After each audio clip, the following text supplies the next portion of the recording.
Should you need to replace Roomba's battery, replacement is quick and easy. Once you have received your replacement battery, turn your Roomba over. With your Roomba's bottom side up, remove the 4 retaining screws located here.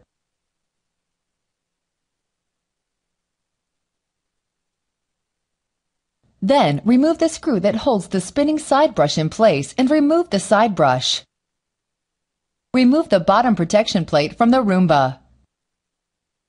Using the straps, lift the battery out of the Roomba and replace it with your new battery.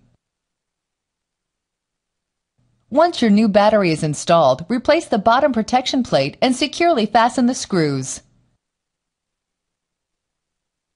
Then, reinstall the side brush by popping it into place. Securely fasten the side brush screw, being careful not to over-tighten.